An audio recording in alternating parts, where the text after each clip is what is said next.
Hi, Your Home family. My name is Angie. I am one of the Your Home team members.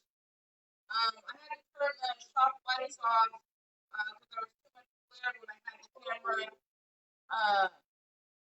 facing me. I'll turn them back on once we start the rest of the scenario. Sorry, I bumped the camera. Tonight's lesson is going to be on photographs. That was the most asked for um, thing in the poll that I did yesterday. I appreciate you guys voting. Now, I may not see your comments as you make them because I'm going to be focused on the screen, but I will take take time at the end to answer questions after we're all done. So give me just a second to get the camera set up started.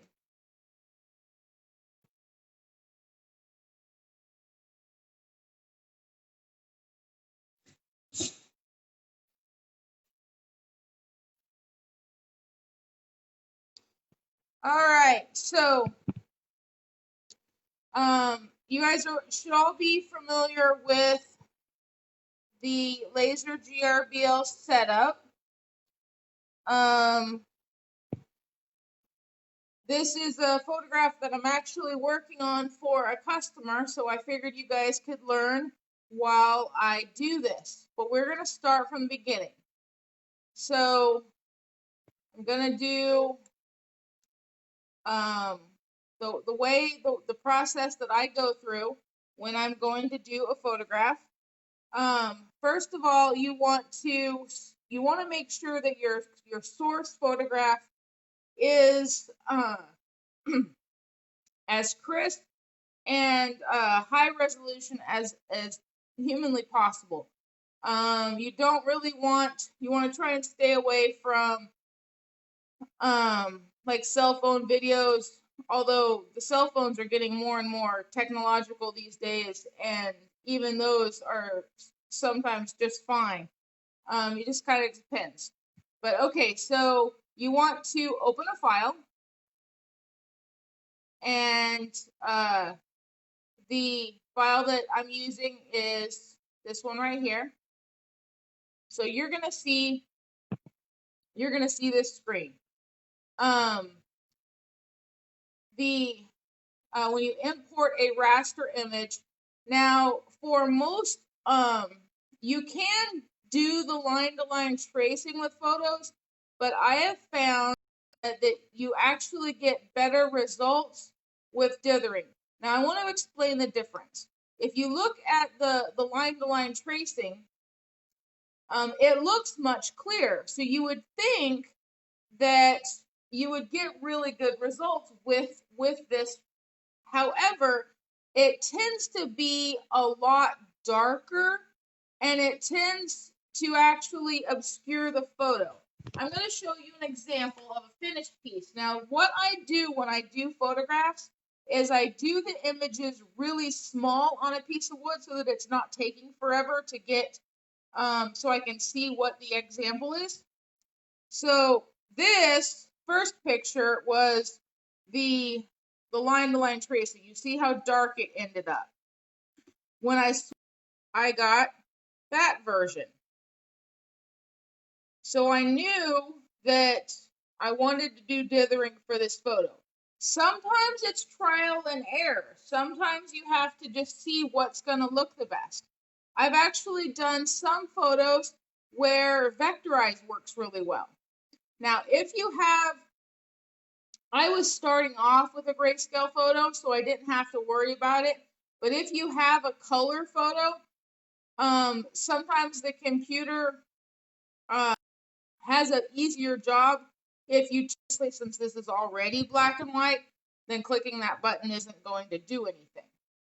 So we're going to do dithering, And what dithering is it actually creates almost like a dot. It's like drawing the photograph by doing pointillism, as I believe the artistic style. It's like a whole bunch of little dots that draw the picture. So you have to kind of play with your brightness and contrast a little bit. Now, when I thought I actually had, with the settings that you see here on the screen, I thought I actually had a really good result with the photograph. But when I blew it up and did it big size, I got this result. And you see one face is really clear, but the other face is still pretty dot oriented. So I'm going to try and play with the settings a little bit in order to see if we can get a little bit better result. Now, I like the coloring of the photograph. We just need to fine tune a little bit of the shading to see if we can get a better result. So the best way to do that is to kind of play. Usually I start with a white clip and the contrast. You can also change your and see what looks the best. The thing with photographs that I want everyone, it truly is trial and error. There really isn't one set thing that is going to give you a perfect result every single time. Now that did clear up her face considerably. Usually I have the best result with Sierra Light, but not every time. So again, you just kind of have to play with the results until you get smoothness and things. Okay, so usually I do the smooth HQ. I always do optical correct. The other choices are simple average or weighted average. Now I'm going to show you the difference so that you can see what it does. There are very slight, minute differences, but if you look at typically you can see differences in some of the fine details of their facial structure, what the picture is going to do. But I almost always choose optical correct when I'm doing photographs. Okay, you also always, when you're doing photographs, you always want to do a diagonal directional burn because it's going to go across the grain of the wood. If you go with the grain and you're doing a photograph, you're going to see more lines in the photograph. So you either have to go against the grain or you have to do the diagonal to get the best quality. And then the other thing that you want to make sure is the quality. You always want to bump that up to at least a 6 for a photograph. I always usually do 6 or 7. The higher the number that you choose is going to mean more lines per millimeter. The higher the number is going to give you a more detailed photograph, but it's also going to take a lot more time. So just cranking that number up will give you a more precise photo, but it's going to greatly increase your time. So you have to take that into account. Usually I don't really go any higher than 8 because I don't want to be here till the next second coming of Christ. So once we have all of these settings, we hit this next button, and here's where we choose the size that we want to do.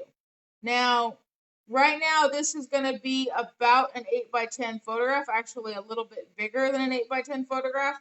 We're not going to do it that big as a test because I want you guys to be able to see the result. So we're just going to do a small square, which is what I was doing when I was doing these tests here. So Sorry, I keep hitting the cord. Once you have your size, your engraving speed is always going to be these come pre-set up. You shouldn't have to mess with them. The only thing on this screen that you really have to adjust is how big you want it. So, like I said, I just picked 35, and it's going to auto do your height based on the dimensions of the photo because it wants to keep the resolution where it needs to be. So you only have to hit one, and it's going to auto adjust the other. And then your offset is basically just getting it from the corner a little bit. You can set that as 0, you can set that as 25. It doesn't really make that much difference. And then you're going to hit the create button, and you see what comes up on the screen is what it's going to do. All of this red that you see is actually what it's going to print. That's the laser doing the work. That red is exactly what you want to see. Now you can change in the setup. You can change this to pretty much any color that you want. Red is just what I have it configured at. So everything that you see that's red is what's going to be burned. What you're looking for when you're looking to kind of gauge, is this going to turn out real well, is can you see the fine details of the picture? So you can usually tell, do you see a good contrast between your subject of the picture and your background? And you do. You can see the lines around them. You can see the difference, obviously, between the background and their dresses. You can see their feet. You can see the horse. So you want to make sure, do you see a good contrast between whatever your subject of your photograph is and the background? Because if you can't tell the difference between the background and the foreground, the computer isn't going to either.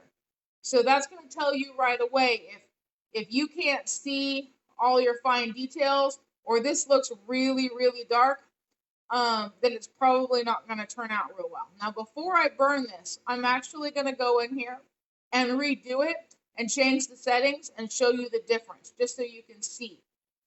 So all you have to do, you never want to hit append, because doing append is going to burn this image and then burn whatever your next thing is. So I always hit reload last file. That's going to bring the picture up just like it was on the previous screen. Now, if I make it darker, because again, I'm just showing you an example. You see that this got a whole lot clearer, but watch what happens when we go to next. We're not going to change the size. We're just going to get create, and we wait a second. See how much redder it got? The darker the red it is, the darker it's going to end up on your wood. Which means the darker the red it is, chances are that's going, this dark, this red, this dark is probably going to end up to where you can't even really see the photo. And you notice how it got harder to really differentiate between her and the background. So this, again, this tells you that this is too dark. So we're going to go back and reload and move that brightness back up. You almost want your preview to appear washed out. I know it seems counterintuitive, but it makes a big difference in the final viewing of the picture. So I think it was about 125 is where I had it, but we can always see what we get when this loads.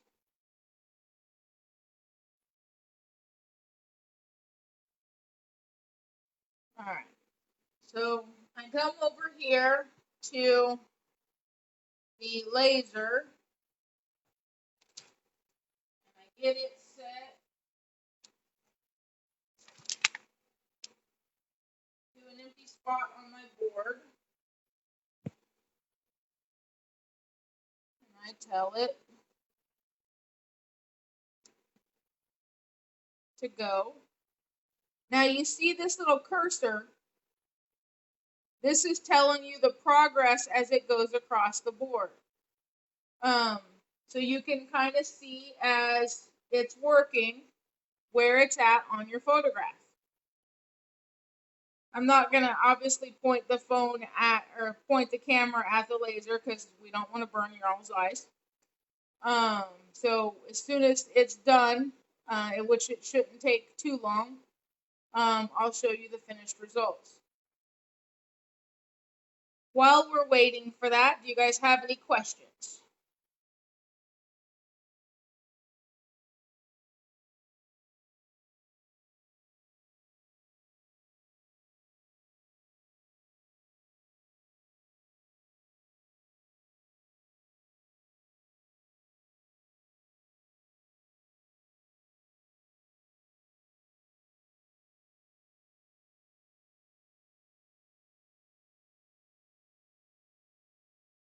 Everyone madly typing.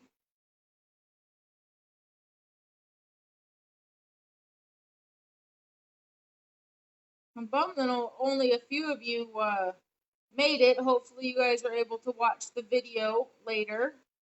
It will be in the units section tagged in the group, so everyone will be able to watch it later. I know not everyone's in different time zones around this lovely world of ours. I know Janice wanted to see it, but it's midnight here where in the UK where she lives. No questions? Either I'm a good instructor or you guys aren't paying attention.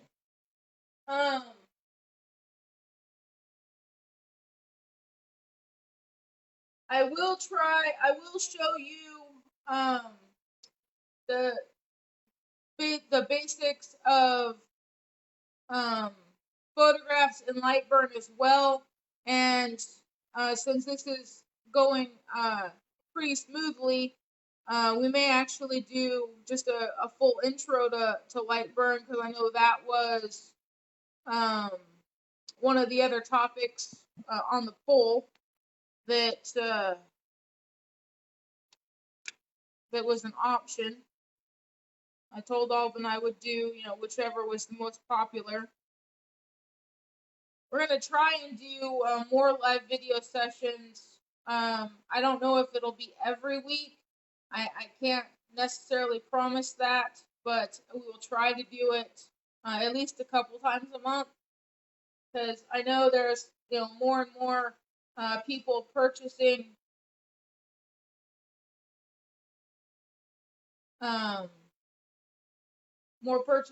more machines that are purchased every day, and there's new members every day. So going over these basic things that some of us veterans may take for granted, all of the newbies to the group, are all need to learn. Keep in mind that we were all new once. I've been a member of your home since last October, I believe, right, Alvin? So it seems like forever ago, but it really hasn't been all that long.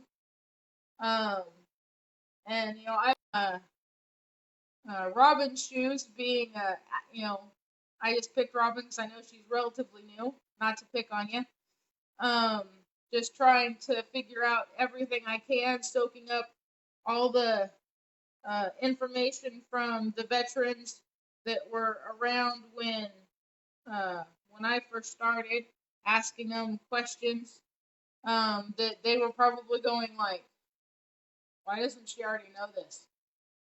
That has always been my philosophy as an instructor. There are no stupid questions. I will never say, oh man, why don't you already know this? Because everybody learns at their own rate, and you should never take knowledge for granted. So don't ever feel that you're asking a dumb question. You can ask me anything you want, and there's no judgment. I try and be as patient and slow as possible, because I remember what it's like to be that newbie that doesn't know anything. So um, feel free to ask anything that you want.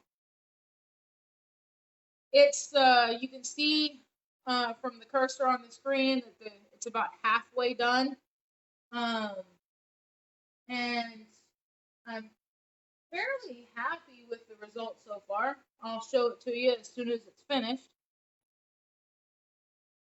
Um, would you guys like a tour of the shop while we're waiting? This is my she shed, as Jim calls it. Um, we did at one point share the shop garage, but he his shop is auto repair, and some reason sawdust and engine compartments don't really go hand in hand. So he built me my own wood shop. Now Robin's asking a question. So in a picture, would it be better to have it with less shading and glare? Yes, you want the picture to be as clear as you possibly can. The if you have you want it to be good delineation between whatever the picture is of, whatever the subject of the picture, and whatever the background is. I'm gonna show you. Actually, I can't. I might be able to. Hold on a second. Since this is just working, I'm going to bring up my Google Drive for a minute. This is that was the picture that I started with. So you can see from the picture that it's nice and clear and good color contrast. Now a picture that I tried to do for a customer previously that did not work is this one right here. This picture, it looks like a pretty good picture, but it did not turn out. You can see that his parts of his shirt is the same color as the background. So the female in the picture came out really well. This guy looked like he was a disembodied head because the shirt is the same picture as the background, and you see this glare here. If I took out the contrast to fight off this glare, then I got a head and a torso, but no neck. So you really have to make sure that you have good lighting. Does that answer your question, Robin?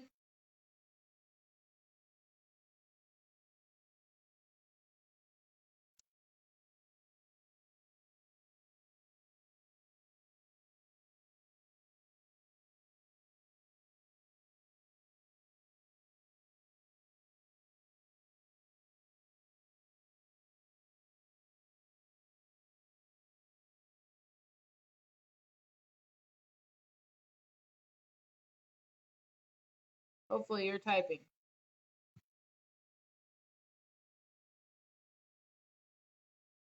So in my shop here, I kind of have a workstation for a little bit of everything. I have the 3018 in one corner. I have the 6550 at the station that we're at right now. And then I have a painting and finishing station. So once I finish doing a work, I can clear coat it or stain it. And then over on the other side of the room, we have a lathe, a wood lathe, because I like to do turning projects. I actually have started to learn. Now, you guys can't laugh at me because I'm not very good at it yet. But it was actually my goal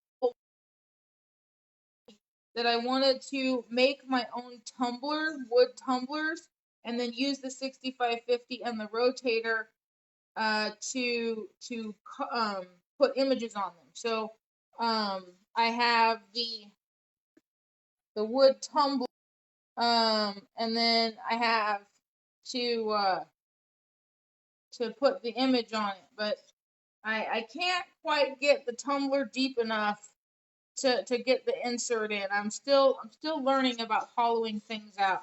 I can get the outside perfectly round really easy. I'm good at that part. But the hollowing out the inside so that the insert fits, that's a little bit harder for me, but I'll get there. I'm one of those people that I can set my mind to something and it might take me a bit, but I'll learn the skill. Is there anyone else that has any other questions?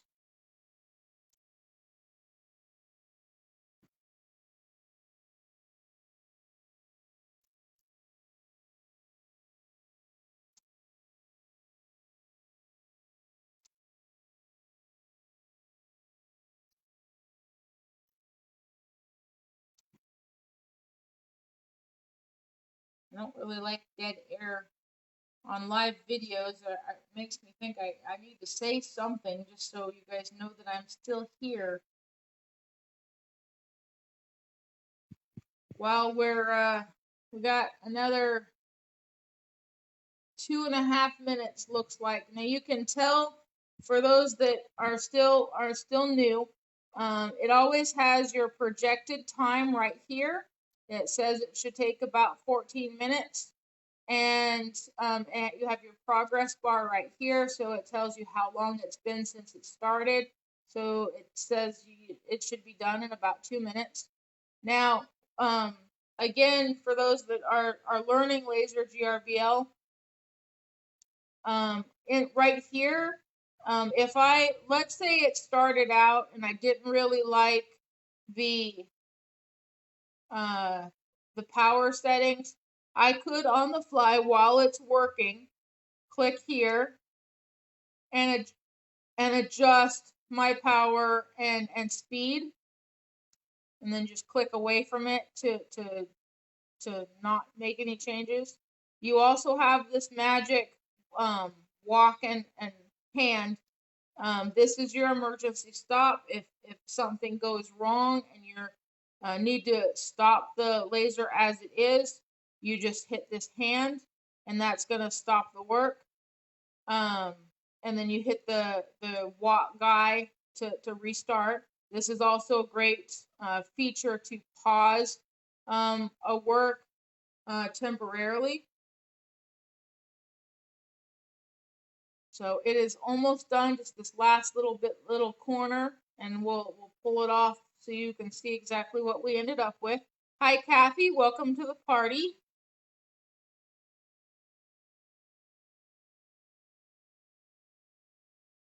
Another inch or not even quite an inch.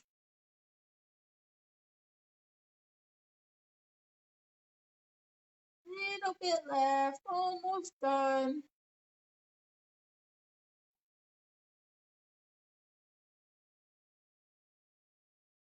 How do you get it done so fast? You'll see in just a second, Kathy. I made the square the square pretty small. This is just a little tiny picture, just as a trial, just so you can see. This is actually a picture that I'm doing for a customer that I'm trying to fine tune the settings on. So I figured you guys could learn while I play, essentially. So this is the end result. And I'm still not quite happy with those settings. Her face kind of disappeared in the shadows, so to speak. So we're definitely going to have to lighten that up. So and try again. So so we know that those settings aren't what we want. So remember, if you want to make some adjustments, You come here, you go reload last file, and it brings up your screen. So I know that it was still a little bit too dark, so we're going to try and decrease the contrast a little bit. And it's a good idea to have a notebook with you at your station so you can look at what your settings were so you don't keep redoing so you can remember where you were. So we were at 125, we were at 99, so we're going to move that up to about 106, and we're going to try and increase the white clip a little bit. We were at 9, we'll go to 11 to see if that is a little bit lighter. So we hit next. We're not going to change the size because that went pretty quickly. So we hit create, and it should change. Now you see how she's starting to granulate, and I think that's the problem that I had with the big image, so I don't necessarily want to repeat that. So we're not even going to burn that because I can almost guarantee that I'm not going to be happy with it. So reload.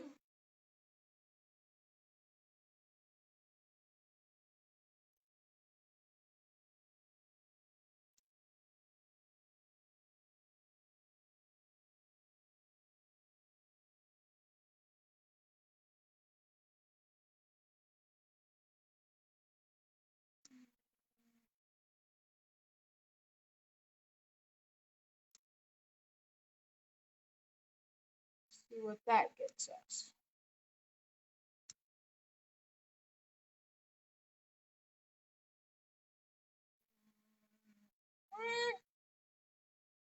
Not sure. Let's go ahead and try that. See what we get.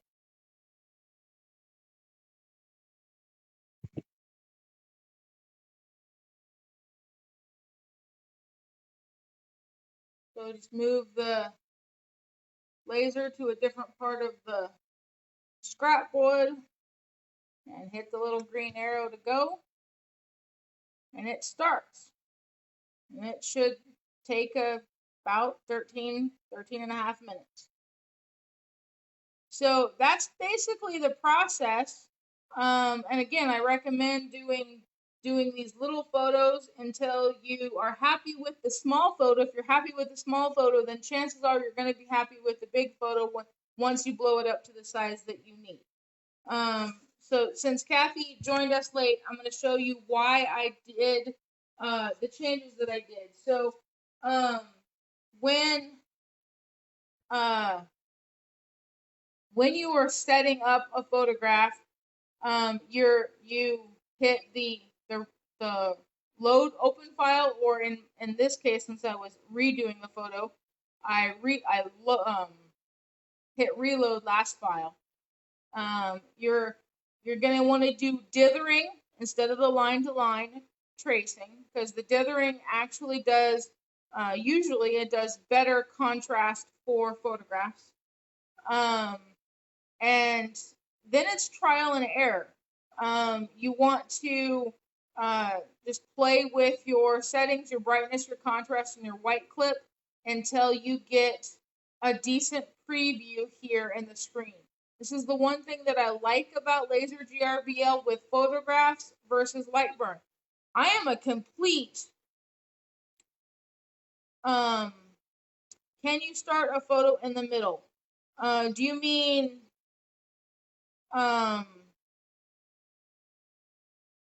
like it already started to burn and then you want to just like redo a part of it? Is that what you mean, Kathy?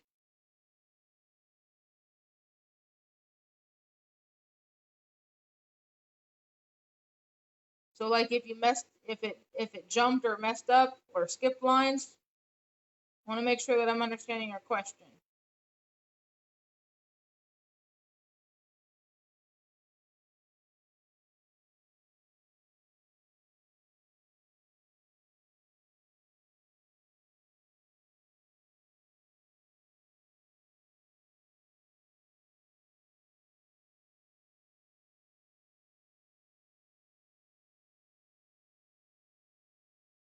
What would you use line to line on? I would use line to line art or line to line on anything that wasn't a photograph. So I use line to line on, like, oops, sorry, I keep hitting the cord and I apologize. When I did this, I did line to line. So anything that's not a picture, you can use line to line on.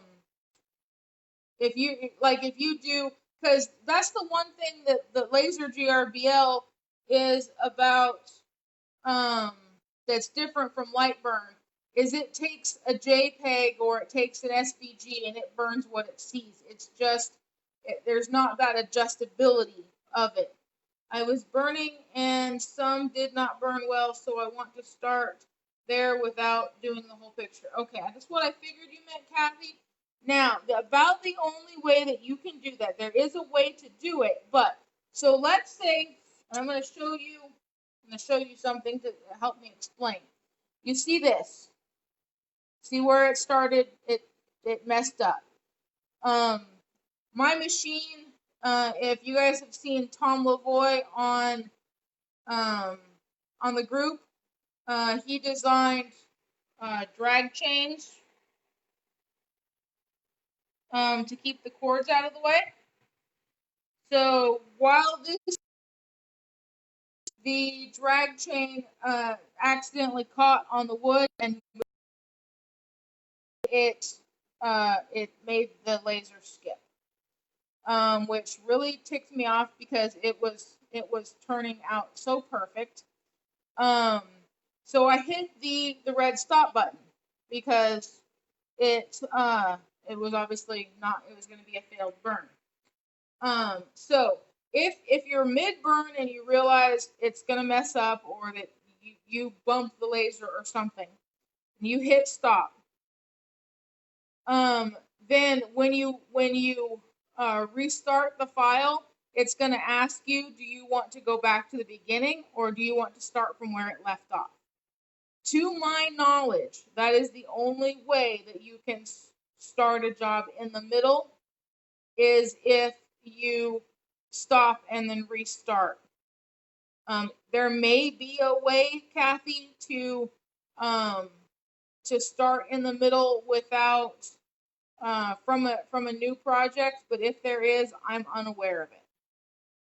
So I believe the only if you stop a job and then restart, like start it over, and because it like if right now where this is at, see it's in the middle of the photograph.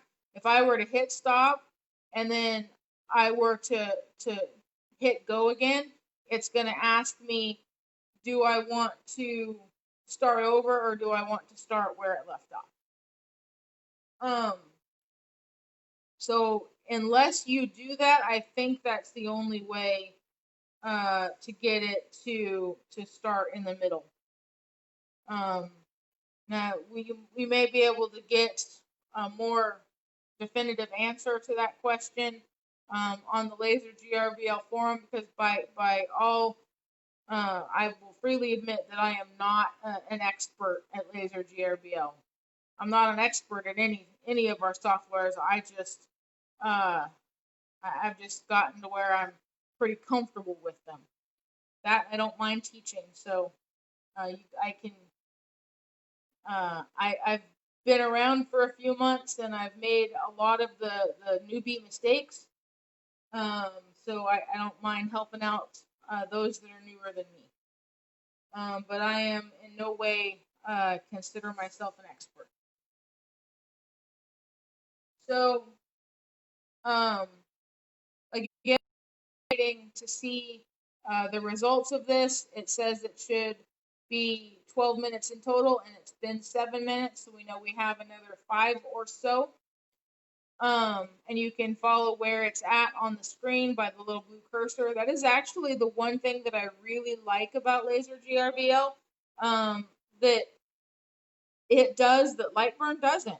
Lightburn does not give you a status cursor that I really wish it did. But that is probably the only thing that Laser GRBL has that Lightburn doesn't.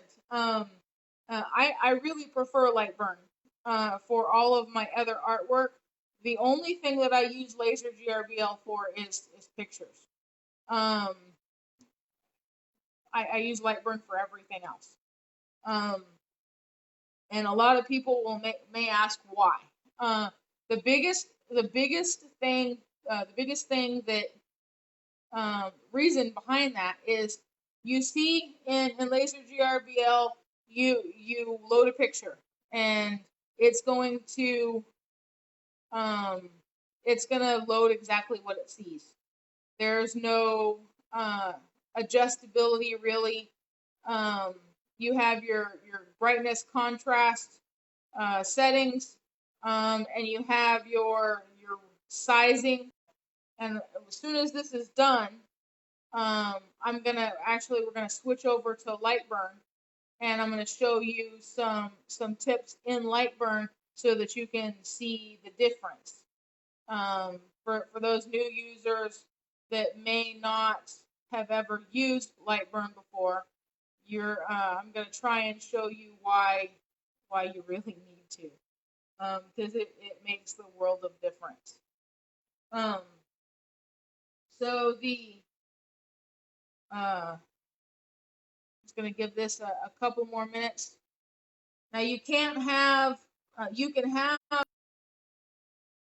on at this on the same computer, but you cannot have them open at the same time because they will both try to connect to your laser, and that will do bad things. So you can't have them open at the same time. You can see here that I have both of them on the same computer, and that's perfectly fine. You just can't try and use them at the same time. So I have to completely close Laser GRBL before I can show you Lightburn while we wait for this to work or to do its thing, so that we don't have as much dead time, so to speak. But that's really how I do photographs. Is I just burn little small images, changing the settings as I go. Usually, I will right next to the picture on my scrap wood what settings I use so that I can remember, or I'll keep a little piece of paper where I jot down what settings I used on each attempt. Um, and then once I'm happy with the small image, then I go, okay, and I'm ready to do what the customer actually ordered, which in this case is an 8x10 on birch. Um, then I go in and I edit the size to get 8x10. For those new individuals to the group, you really, really need to invest in a set of metric rulers. I know those of you that are not in the USA know the metric system. Us Americans did not, and we tried the metric system once back in the 80s, and it bombed really bad. I don't know why, because really the metric system's not that hard.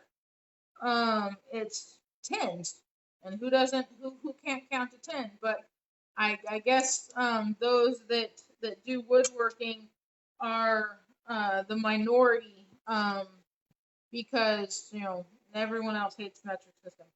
But you really want to work in millimeters when you're doing anything in the CNC realm. So if you have your, you still don't have to convert. Um, if you have your machine set to inches, you hate metric. I did too, honestly, Robin. I really did until I started doing CNC stuff and laser stuff, and you just kind of get used to it. Um, I the computer likes measuring in metric a lot better. So I just kind of adapted. But I did get a nice set of metric rulers. from Amazon. It has inches on one side and millimeters on the other. So I can go, okay, I need a 5x7 photograph. I'm gonna need something that's about 125 by 180. I can just flip the ruler over and it helps me convert for me, so I don't have to sit there and do the 25.4 thing. But okay, so that's done. And this one here is our last time that we did. So this was the first attempt that I did. This was actually the line to line, and it was way dark.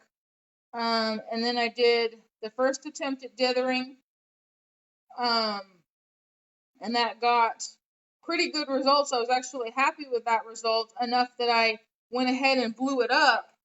But when I blew it up, for whatever reason, the second little girl's face started to pixelate a little bit. And so it's like, okay, I'm not completely happy with that.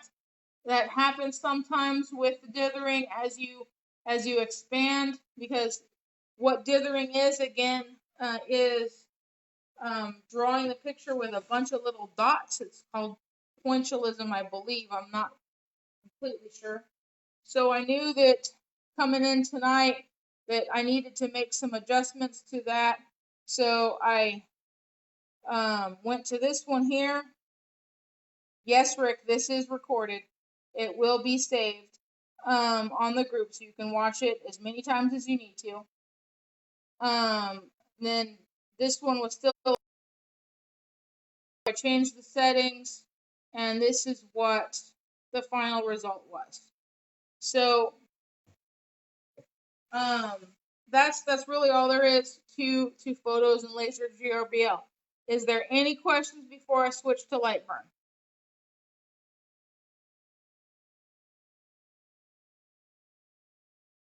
So a quick review for those that joined late.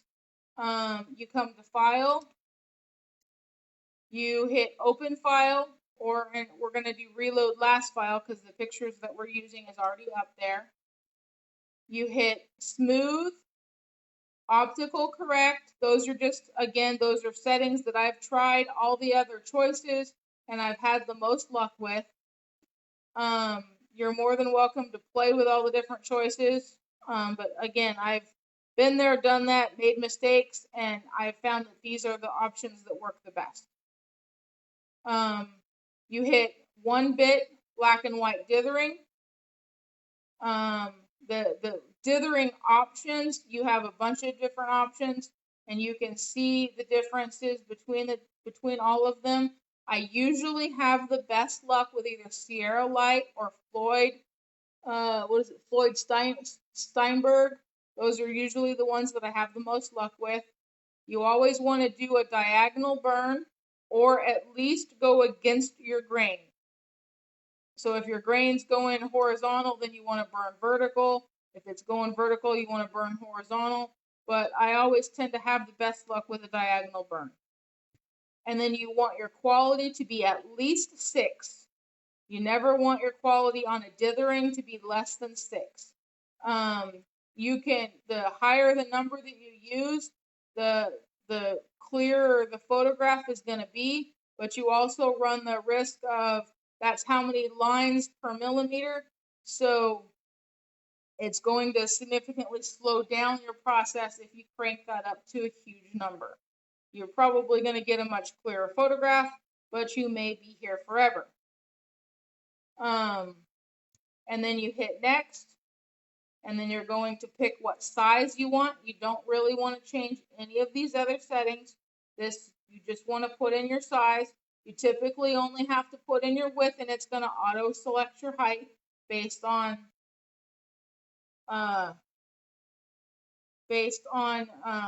the dimensions of your photo. And then you hit create your preview. Remember, this red is what it's going to actually burn. So you want to make sure when you're looking at the photograph, that looking at the preview, that you see good delineation between your subject of your photo and your background, that you have nice clear definition to your subject matter. Because if this preview looks to where it's too dark or too light, chances are your final photograph, your final burn is going to be that as well. The darker red it is, burn. So if this comes out and it's really, really red, it's going to be so dark that you're probably not going to see it. So if there's no questions, I don't see anyone typing anything, I'm going to go ahead and close Laser GRBL and we're going to switch to Lightburn. So I can give you a little bit of information about Lightburn while we're here. Okay, so this is the Lightburn menu. Now you see right away that it's a lot different than Laser GRBL. If you have never seen Lightburn before, one of the things that I like about Lightburn that Laser GRBL just doesn't have is all your drawing tools. I can sit and I can draw my own shapes. I can add my own text. So I can create a sign. I can create anything that I want from right here in Lightburn without having to do much of anything.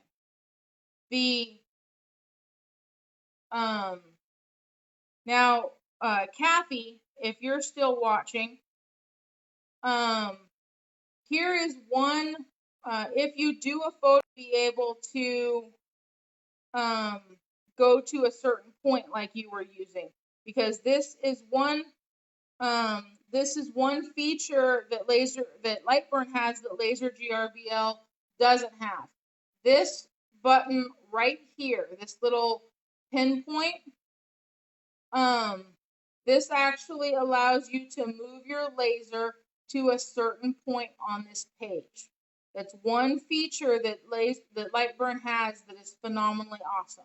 So I'm going to just put a couple images up on the screen just so you can see what I'm talking about. So I can draw a square. I can come over here and I can draw an ellipse. I can come over here. I can draw a polygon. Pretty neat, huh? And I can write some text. So now you can click on each of these shapes individually and select them by moving your cursor, or this button right here allows you to move your laser. So right now the laser thinks that it is down in the bottom center of the screen. Okay, the laser head thinks that it's right here, but by using this,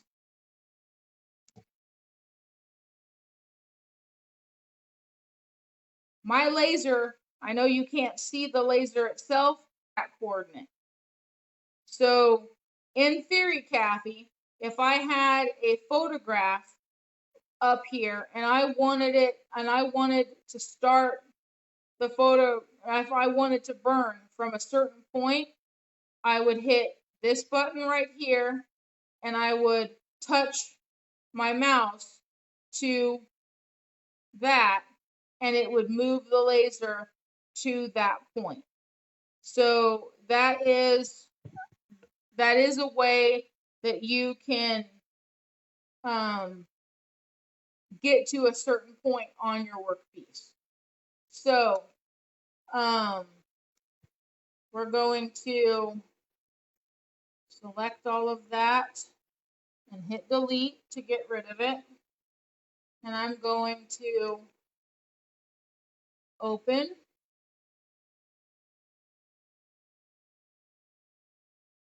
all supported files, because I want image files, not just Lightburn files, and open up that same photograph that we were using over in Laser GRBL.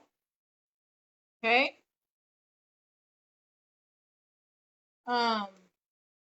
Now I need to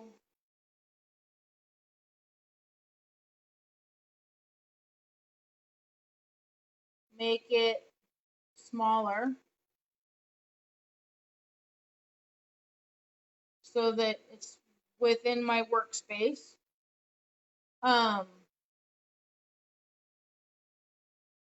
Now here's where for photographs, and this is the reason that I was explaining that I typically do photographs in laser GRBL and not Lightburn, because you don't have the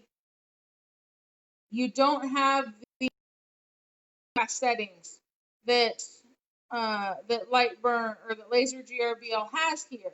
Whereas Lightburn has awesome editing features and adding text features and things like that um, to make unique pieces on the fly.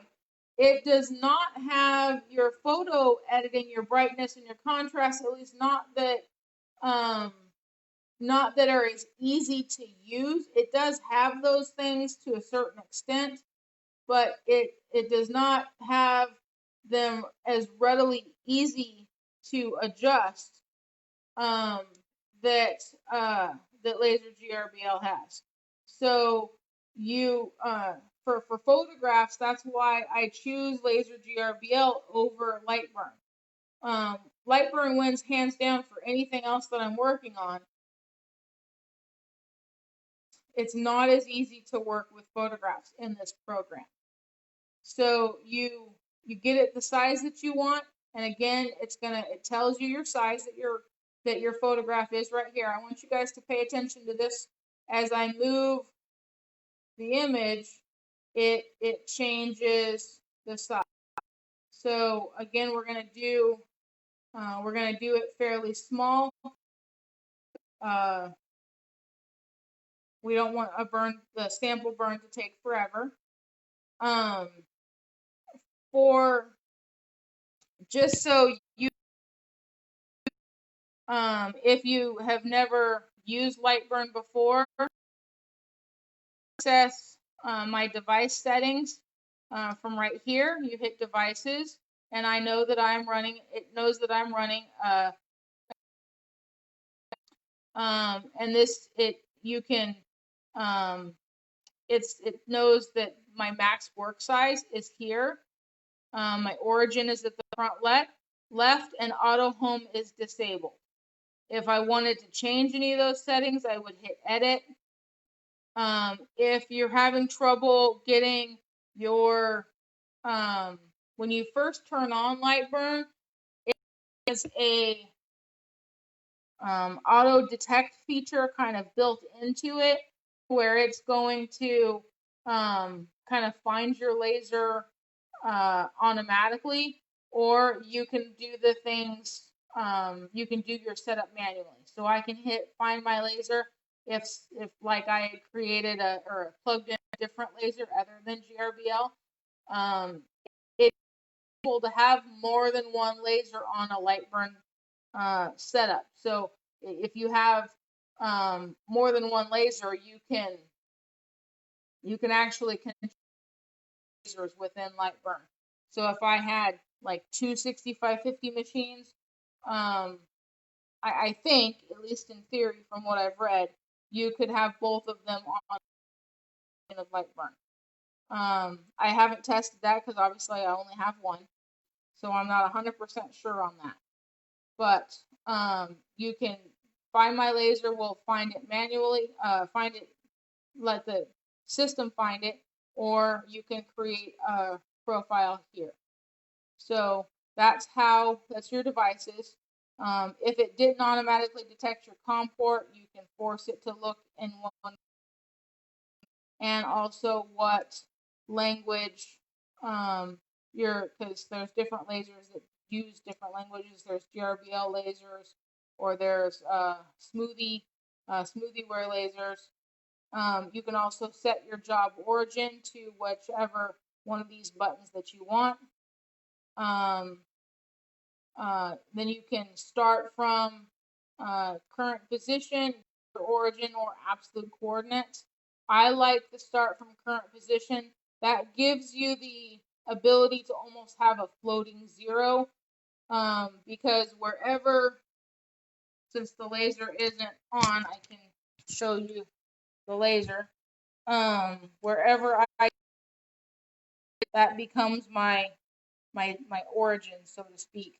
So, if I have it in one corner, that's 0. If I move it up here, that's 0. So that makes it nice in that you can set it wherever you need to have it. The other thing that I wanted to show you guys, as far as using Lightburn, is I'll have a more detailed class on Lightburn and all the tools within Lightburn at a later date. I just wanted to get you some of the basics today, because we are primarily focused on photographs, because that's what you guys wanted to learn. And I wanted to show and explain the differences between doing photographs in Lightburn and doing photographs in Laser GRBL. So with Lightburn, there really isn't any adjustability with the photograph like there is in Lightburn. I can't change the contrast of the photo. I can't change the brightness of the photo like I can in Laser GRBL. It's just load the photo and go.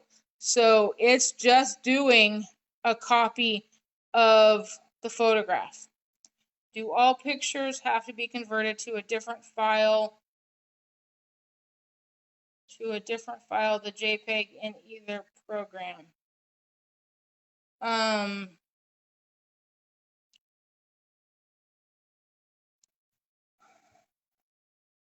Understanding your question correctly, Robin, no.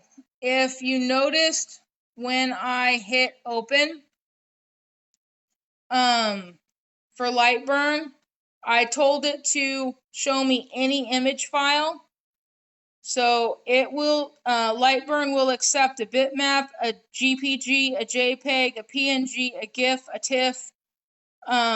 So any of these image files, it's going to look for on my computer. So it doesn't care what version it's in. Whereas Laser GRBL, I believe it wants to see a JPG. Laser GRBL does not understand JPEG. It wants to see JPG only when it's doing photographs. And yes, that E makes a difference, because I had originally saved this image as a JPEG, and when I tried to load it into Laser GRBL, it went, what? So I had to change it to a JPG for Laser GRBL to understand it. So hopefully that answers the question. If it doesn't, ask it another way, and I'll try and answer it. But I think that's what you mean. So Laser GRBL wants to see a JPG. Lightburn doesn't care. Lightburn will take any image file. So I click on the image and I tell it to open. And it's going to open up. Since it's already open, I'm not going to hit open again because I don't want two of them. It's going to open it on my computer, and then I size it however big or small that I want. And then I'm going to hit start. Now the only adjustability that we have in Lightburn as far as how that image is going to do is right over here. See, it recognizes that that's an image, and it has your speed or your power settings. So I click on that, and the window changes to the cut layer of Lightburn. So it knows that it's an image, and then it's going to ask you what speed you want, what power you want, and how many passes that you want. Well, I can tell you when I burned this the first time that these settings ended up being way too dark. That was actually this first square, this very first square, the long rectangle that looks almost black. That was Lightburn trying to do this photograph. And that's when I went, that isn't going to work. And so then I switched to laser GRBL and I did all the little squares. Lightburn and photographs really are hard because again, in Lightburn you don't have that brightness capability. So if you have enough scrap wood, you can sit here and you can play with your speed and your power, and you can actually get really good results with Lightburn and photographs. I just wanted to get the customer's picture done sometime in the millennium, so I just switched over to laser GRBL, which is what I typically use for photographs. So those are the differences between the two.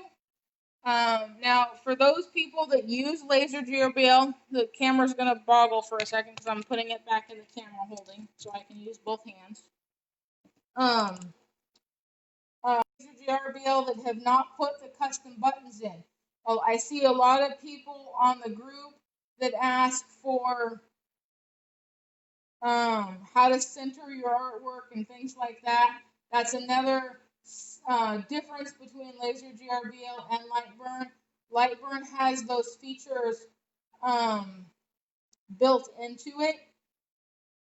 So if I wanted right now to ask my laser where it was going to work, where it was going to put this image, I can hit this frame button and it's going to draw a picture around.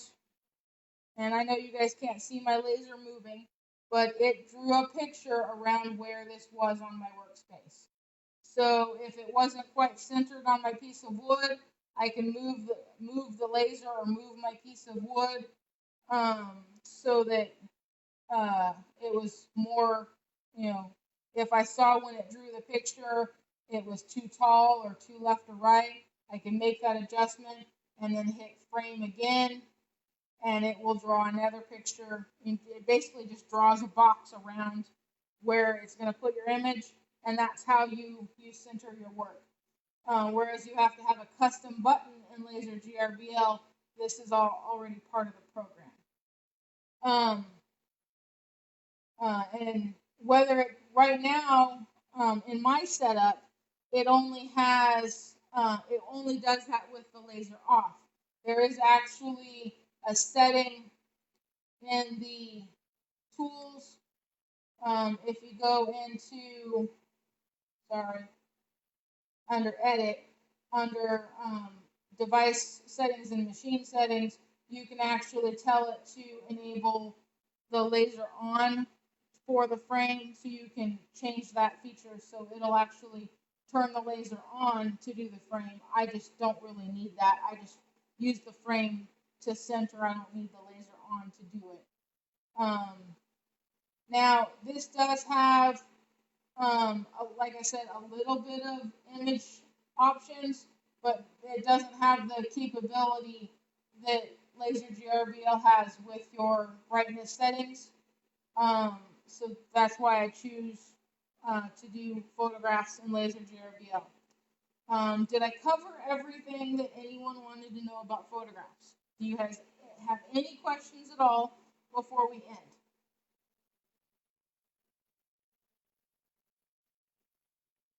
I will wait a few minutes to see if anyone comes up with any questions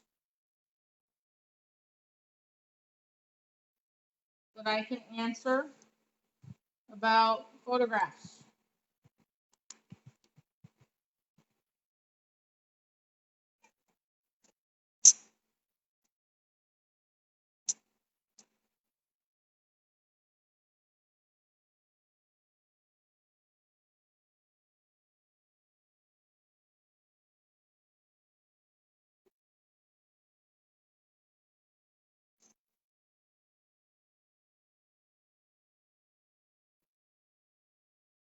And if you think of any questions afterwards, after I end the video, just shoot me a message on within the group, or you can make comments on the